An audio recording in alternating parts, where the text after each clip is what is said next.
termómetro. Ahora, acá tiene que haber el antiperistaltismo. Como todos ustedes saben, el prefijo anti es contra, ¿no? En contra. En este caso, el peristaltismo normal sería de arriba hacia abajo, ese movimiento. El antiperistaltismo es un movimiento contrario, de abajo hacia arriba. Va a empezar a aumentar la cantidad de esos movimientos y van a ayudarnos a expulsar el contenido del estómago.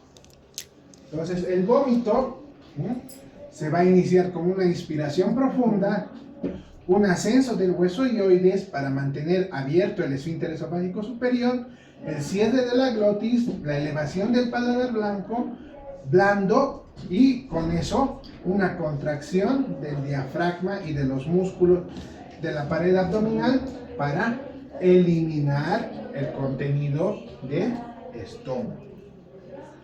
Entonces es un contenido altamente ácido, ¿no? Como les he dicho, la zona de gatillo va a ser una zona que va a estar en el bulbo raquídeo, que va a desencadenar los vómitos mediante estímulos. Estos estímulos pueden ocasionarse por fármacos o por alteraciones del equilibrio. Entonces, ¿qué pasa cuando ustedes alguna vez, aunque a este grupo nunca le pasa nada, han subido a una montaña rusa o a uno de esos juegos en los que dan vueltas? Sí. Entonces, esos movimientos exagerados estimulan la zona de gatillo.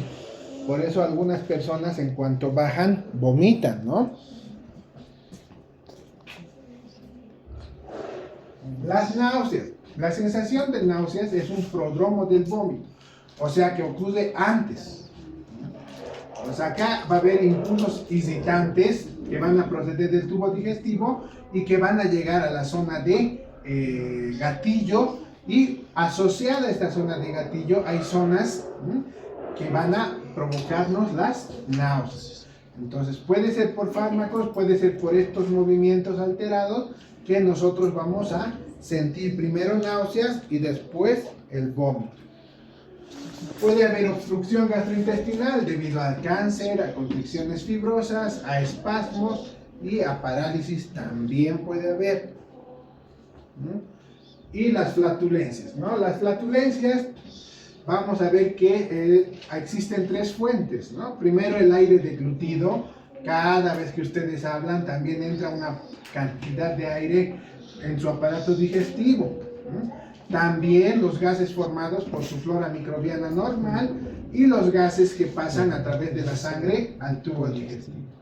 Entonces, ese gas se va a mezclar y es una mezcla de nitrógeno y oxígeno y se expulsa, por ejemplo, en forma de eructos o, si es por abajo, en forma de las flatulencias, ¿no? En el intestino grueso tenemos más cantidad de bacterias, por lo tanto existe más cantidad de productos de desecho de esas bacterias, que son el anhídrido carbónico, el metano y el hidrógeno, que le dan esos olores característicos.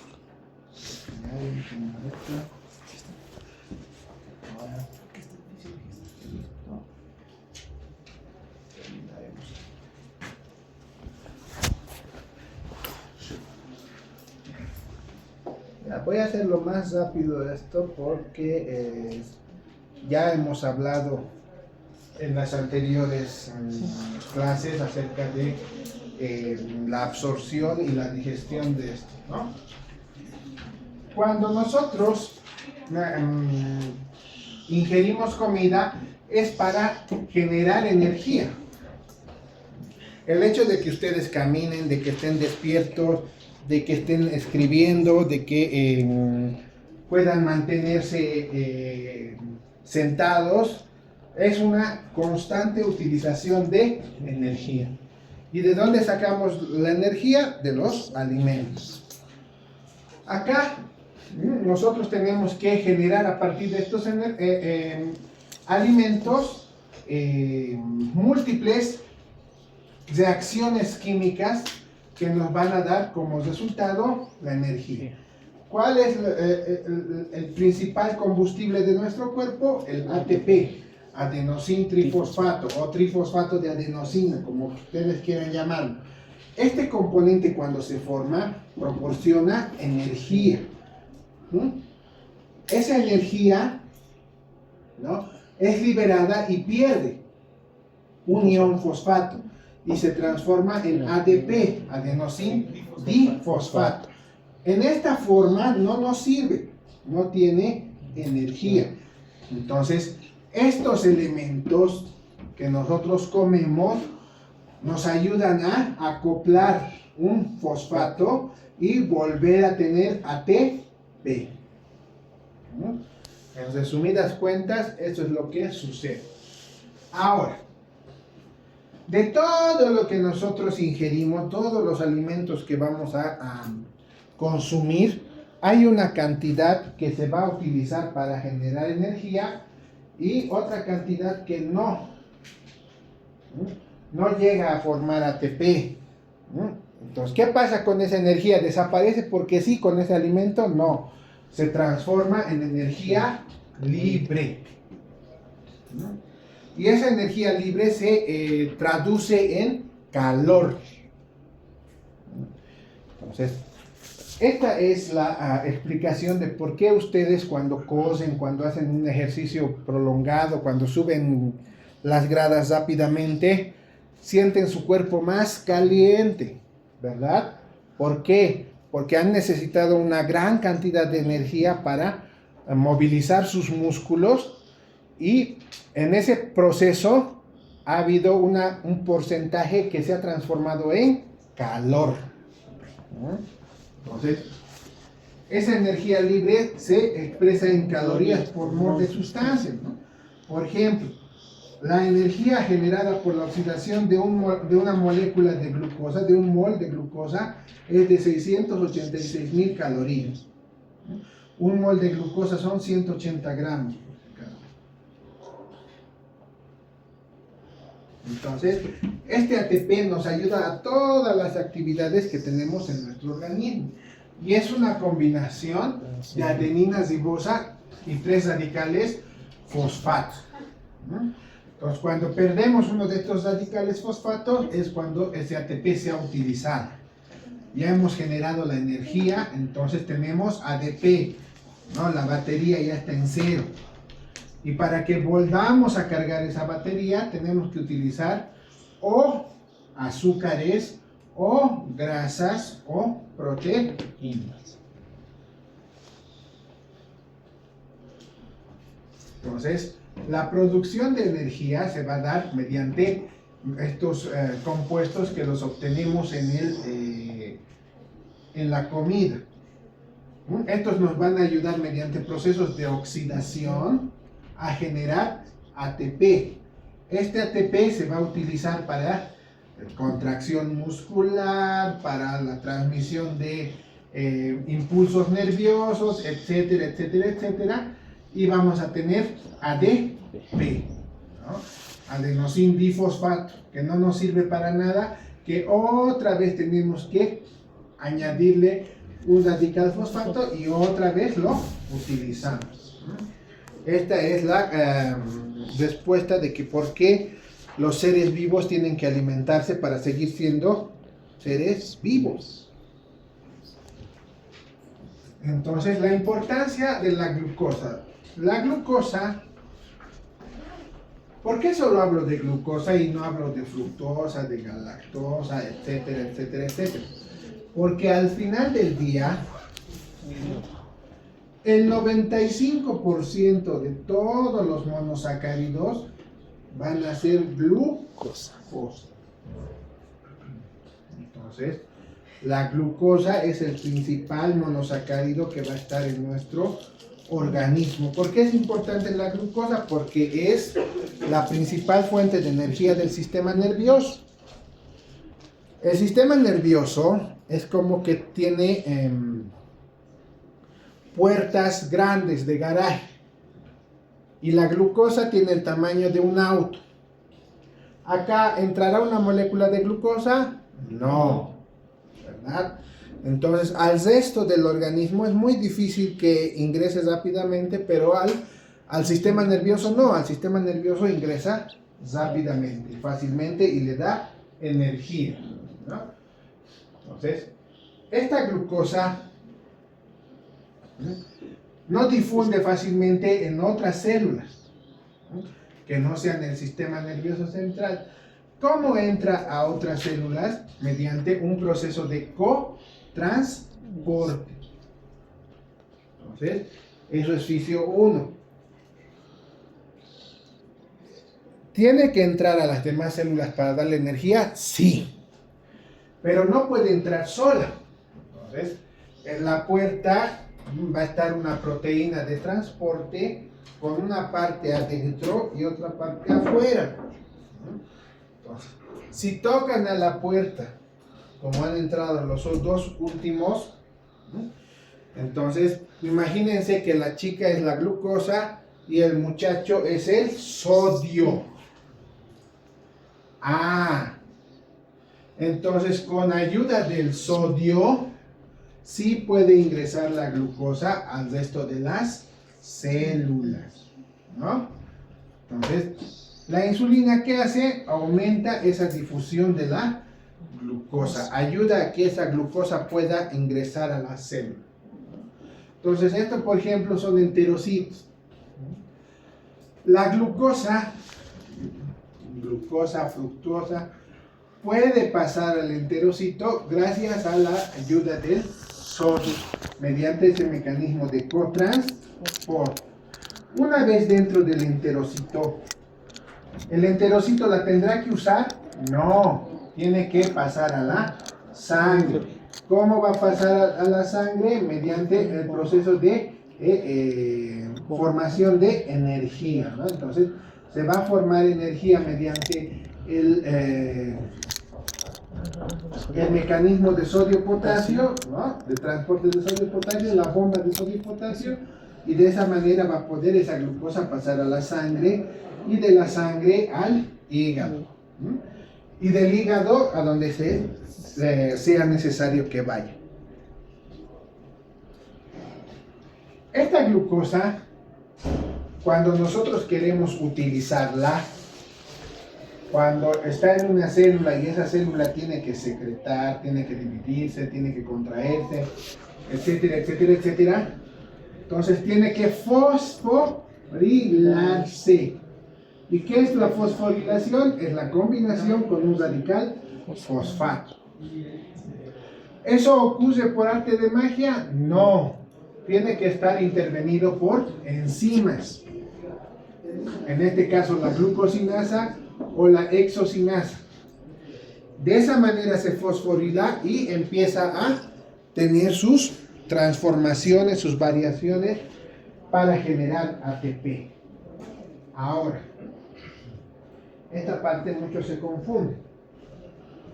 Hay una pequeña cantidad de glucosa que sí se puede guardar, especialmente en el hígado. Por eso, esta fosforilación es reversible en el hígado. ¿Por qué? Porque en el hígado sí se puede guardar, almacenar glucosa durante un tiempo en su forma de... Eso ya hemos visto a principios de semestre. De grasa. Glucógeno. En las otras células es muy difícil que se pueda almacenar, por eso se utiliza inmediatamente. Entonces, en el músculo también se almacena, pero en poca cantidad. Este glucógeno sí se puede almacenar, por eso esa fosforilación es reversible. Entonces, pero en una cantidad muy pequeña, ¿no? El 8% de un hepatocito puro. Solamente esa cantidad se puede guardar. Entonces, la formación del glucógeno se denomina glucogenogénisa. Glucogenogénisa. Si no necesitamos en ese momento para hacer algún proceso mental, para caminar, para lo que sea, esta glucosa se guarda en forma de glucógeno, ¿no? Y la glucogenólisis es la descomposición de este glucógeno. Entonces, ustedes, yo lo mando en este momento a Alberto hasta el anfiteatro, cosiendo, ¿no? Anda a dejarle un documento al doctor Juan. Entonces, Alberto va a correr y va a generar gran cantidad de energía. Va a perder una cantidad importante de energía, y esa energía, ¿de dónde va a salir? De la glucosa guardada en su hígado. Entonces, ese glucógeno se va a romper y va a soltar glucosa. Y esa glucosa va a ser capaz de ir a los músculos y generar energía. Entonces, el glucógeno tiene que romperse, tiene que separarse mediante la acción de diversas enzimas, y de esa manera vamos a tener glucosa dispuesta para ser utilizada en la sangre.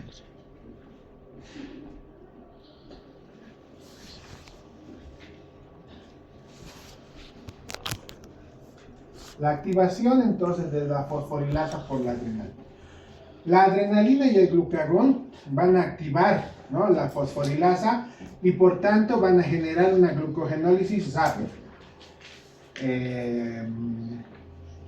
Julder, a este grupo sí les he hablado de la adrenalina, ¿no?, y de sus dos acciones.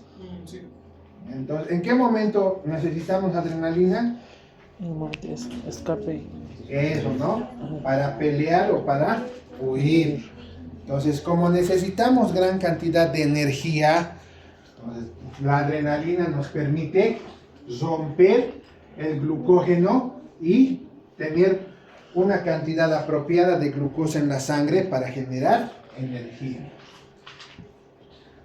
Ahora, esta liberación de la glucosa de energía tiene diversas vías.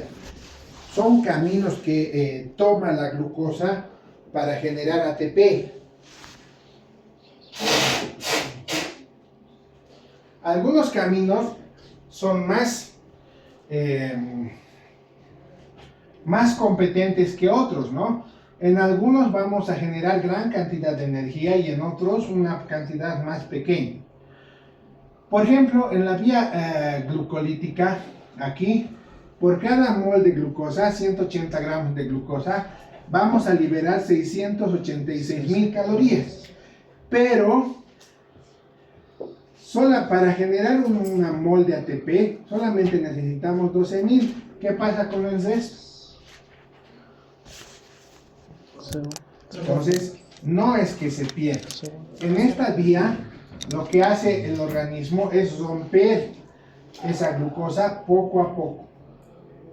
Entonces, rompemos, liberamos, rompemos, liberamos. De la manera que cada mol de glucosa nos va a dar 38 moles de ATP. Pero si multiplicamos 38, ¿no?, por 12.000, todavía va a haber un excedente. Ese excedente se transforma en calor. La glucólisis significa romper la glucosa para generar energía. Cuando nosotros rompemos un elemento, no es que yo lo rompo a Alberto en dos partes, no es que voy a tener Alberto 1 y Alberto 2. No, van a ser nuevos componentes. Si rompo la molécula A, no voy a tener A1 ni A2, voy a tener B y C. En este caso, voy a tener moléculas de ácido pirúvico. Entonces, vamos a sintetizar 4 moles de ATP por cada molécula de fructosa y vamos a tener 2 moles. Entonces, necesitamos esos 2 moles para seguir fosforilando. Es un proceso que requiere utilizar lo que vamos a ir ganando. Por lo tanto, solamente vamos a generar un 43% de ATP y un 57% vamos a ir perdiéndolo en forma de calor. otro de esos caminos, otro de esos esas vías que va a seguir la glucosa es la vía del acetil coenzima A, ¿no? Entonces el ácido pirúvico mediante esta vía va a seguir, va a conseguir ATP, y esta vía no es nada más y nada menos que el ciclo de Krebs. Entonces ustedes han debido escuchar del ciclo de Krebs, y gracias a este ciclo de Krebs vamos a tener dos moléculas de ATP. Es muy poquito para semejante ciclo, ¿no? Donde van a estar involucradas múltiples enzimas que van a realizar diversos tipos de reacciones, ¿no? Algunas reacciones van a ser unir, otras van a ser romper, etcétera, etcétera, etcétera, ¿no? No es bioquímica, en bioquímica lo van a ver a detalle, pero lo que quiero que sepan es que mediante esta vía vamos a tener dos mol de ATP nada más. Entonces es muy poco. Entonces la formación de ATP por la oxidación del hidrógeno es otra vía, ¿no? Es un proceso de fosforilación oxidativa. Acá, ¿no? Hemos visto que tenemos la vía de la glucólisis, la del ácido cítrico, la de la deshidrogenación, la de la descarboxilación, y en todas vamos a tener cantidades muy pequeñas de ATP. Entonces, acá la vía de la fosforilación oxidativa nos brinda, ¿no? Una cantidad un poco mayor, ¿no? ¿Y cómo, en qué consiste esta oxidación del hidrógeno? En desdoblar cada átomo de hidrógeno en un hidrogenión y un electrón. Luego utilizar estos electrones para combinar el oxígeno, ¿no?, en los líquidos y generar hidroxilo, ¿no? Luego este hidroxilo se une con el hidrógeno y se combinan para dar agua. Entonces aquí generamos grandes cantidades que van a formar de energía, que forman ATP. Entonces, gracias a esta vía, nosotros vamos a tener cantidades importantes de ATP. ¿Qué es lo malo? Que vamos a tener radicales libres, ¿no?, como el hidroxilo, que son muy tóxicos. Entonces, la formación de ATP durante la descomposición de la glucosa se da así, ¿no? Durante la glucólisis se forman 4 moléculas de ATP, aunque se necesitan 2 para esta formación. Por lo tanto, nuestra ganancia neta solamente es de 2. Durante la vuelta por el ciclo de Krebs, entonces ahí también vamos a seguir ganando otras 2 moléculas de ATP. Luego se van a liberar 24 átomos de hidrógeno, y esos se van a oxidar y van a liberar 3 moléculas de ATP. Entonces vamos a tener 30 moléculas más de ATP. Los 4 últimos átomos de hidrógeno van a liberar su deshidrogenasa y van a liberar otras 2 moléculas de ATP, ¿no? Entonces, si son 4 átomos, entonces van a generar un total de 4 moléculas de ATP. Entonces, sumando todas, vamos a tener 38 moléculas de ATP por cada molécula de glucosa.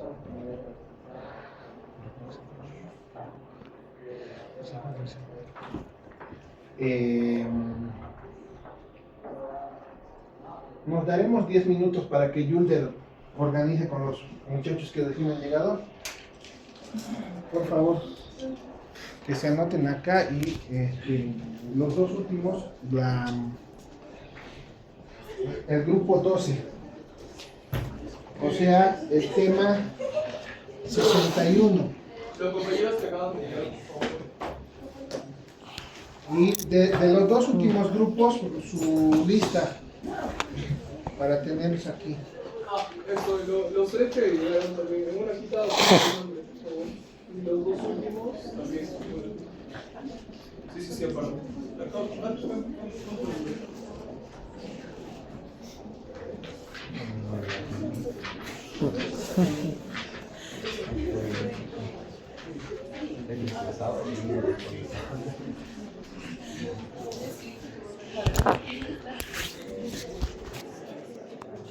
No, pero es igual, ¿no? Entonces va a tener también esas características de degradación y absorción de los ácidos grasos. Entonces necesitamos triglicéridos para generar también energía. Necesitamos estos ácidos grasos para que actúen como leña para seguir funcionando. Entonces, estos, como ya hemos visto cómo se absorben y tienden a pasar hacia el tejido linfático en forma de kilomicrones. Entonces son partículas de grasa que oscilan entre 0,08 y 0,6 micrómetros y están compuestos por triglicéridos, fosfolípidos, colesterol y apoproteína B. Y de esa manera pueden viajar, ¿no?, por el tejido linfático, y el tejido linfático tiene conexión con otros órganos y con el sistema vascular también. Entonces van a poder trasladarse en él. El tejido linfático es aquel que ustedes han visto en el cadáver como una cadenita, ¿no?, como un rosario de grasa. Entonces ahí precisamente es donde se transporta la grasa y donde se transportan células también, ¿no?, células blancas especialmente. Entonces nosotros vamos a absorber la grasa de los kilomicrones y esta grasa o la vamos a utilizar o la vamos a almacenar. Para que se almacene o se utilice necesitamos la actividad del hígado. El hígado se va a encargar de sacar la parte más importante y utilizarla o guardarla.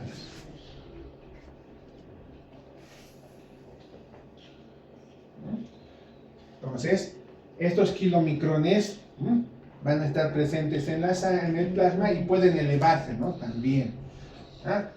Cuando se torna turbio y amarillenta la sangre, significa que hay una gran cantidad de kilomicrones dentro de la misma. Entonces, los triglicéridos, por ejemplo, de los kilomicrones son hidrolizados por la lipasa. Y el tejido adiposo y los hepatocitos van a ser los encargados de almacenar grasa también. La mayoría de los kilomicrones van a desaparecer de la sangre circulante, ¿no?, por su paso por varios tejidos, especialmente el adiposo, el músculo esquelético y el corazón. Estos tejidos van a sintetizar lipasa y de esa manera vamos a ir rompiendo. Los ácidos grasos liberados, entonces, van a atravesar las membranas, porque las membranas celulares que tienen una bicapa lipídica. Entonces va a ser muy fácil que atraviesen. Y si hablamos de adipocitos, entonces van a atravesarlos y se van a almacenar.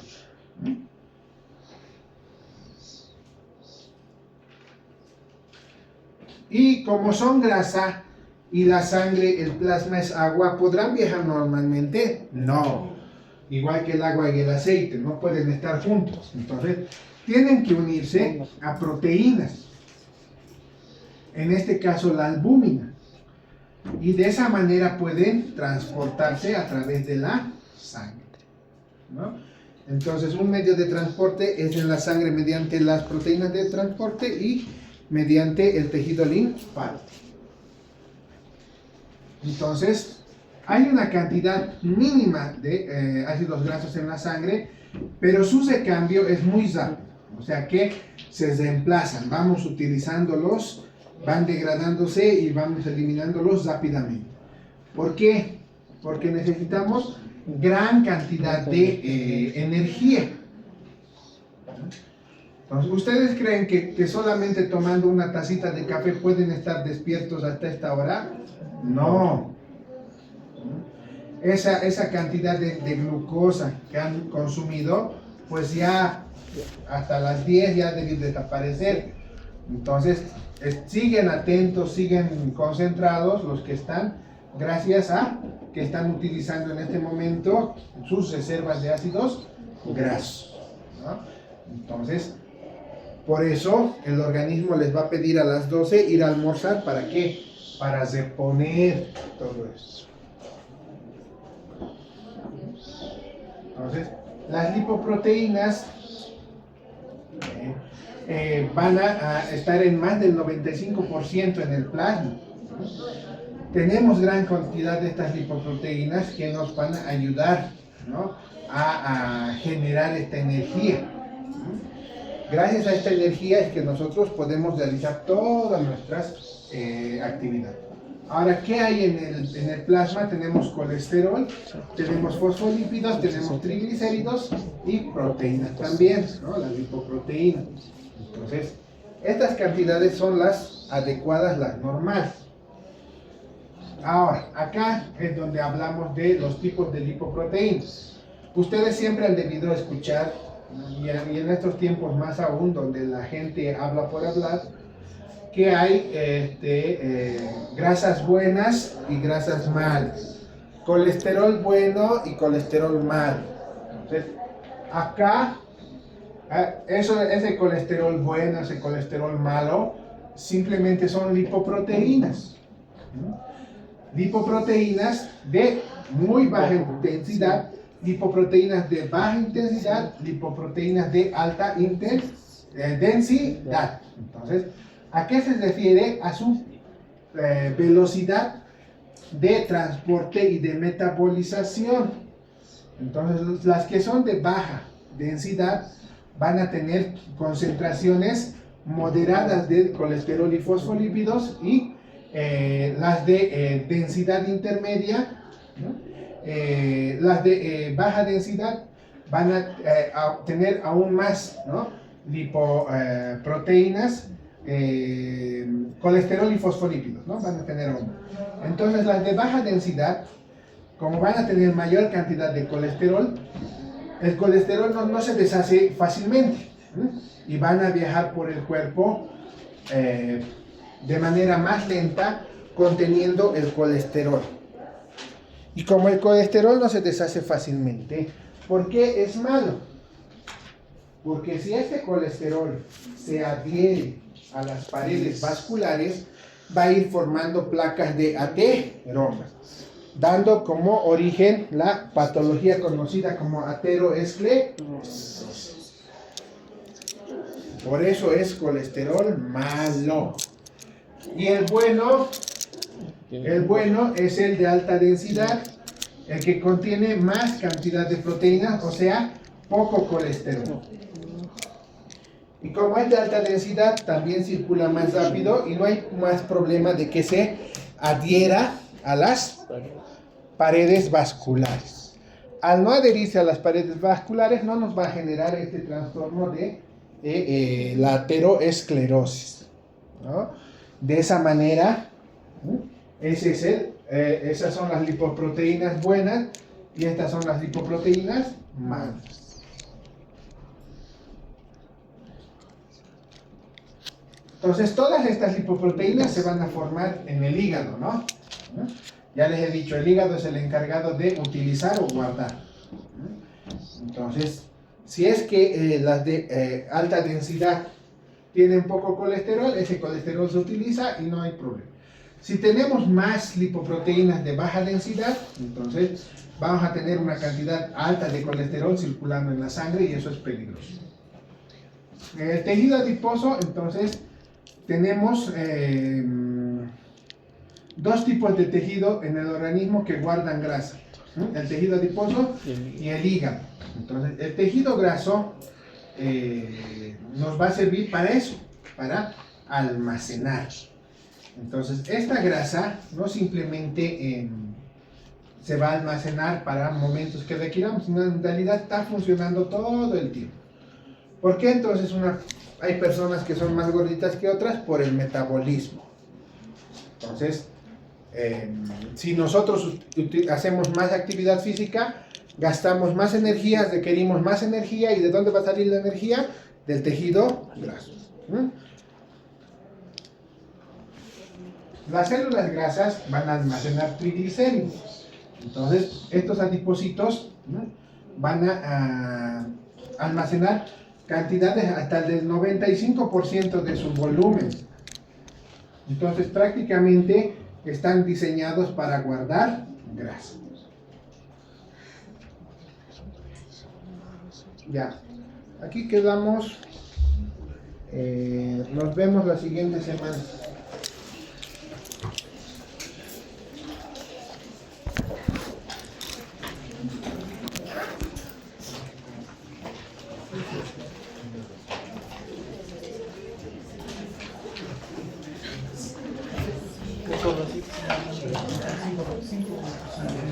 Sí. La siguiente semana tienen que presentar sus cuadernos con todos sus resúmenes, ¿no? ¿Cuántos son, Yulder? 5 resúmenes. Entonces, no se olviden traer porque esa ya es la nota del segundo parcial.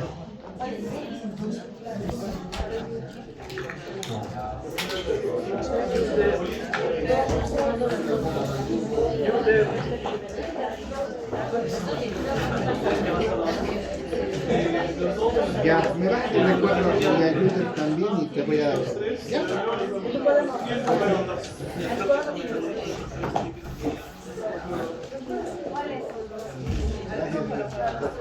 Más que la última cuestión no lo vendía.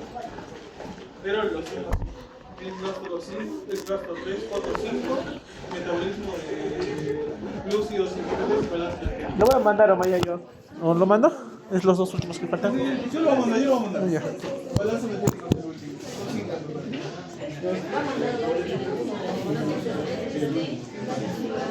Yo los voy a mandar igual.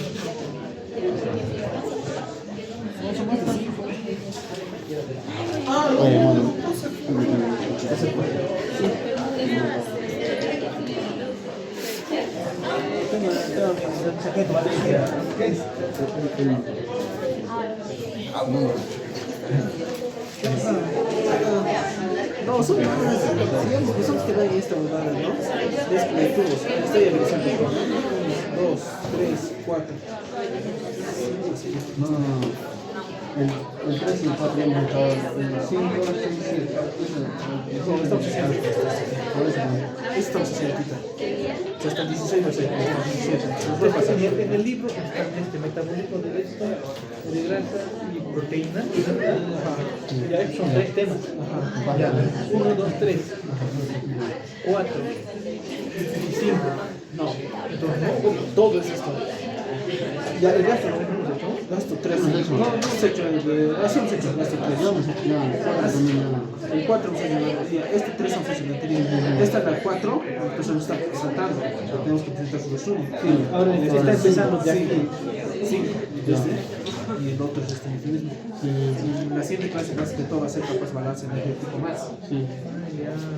Pero, por supuesto. ¿Qué pasa? Y me dices qué tal te va a hacer, qué tal que no. ¿Qué pasa? Te va a hacer todo, tienes que hacer, todos los días, pues.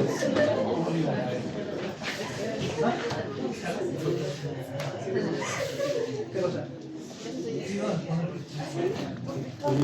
Despertado así un día.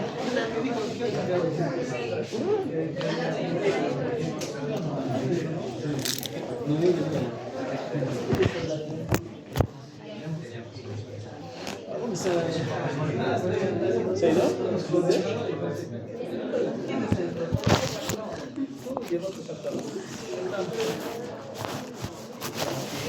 ¿Se ha ido Yulder? No le entendí. Va a ser doble, va a crear 2 documentos. Uno que va a ser para que pongamos y otro para que hagamos el resumen. Pero ahora que ya 53. Y es la primera.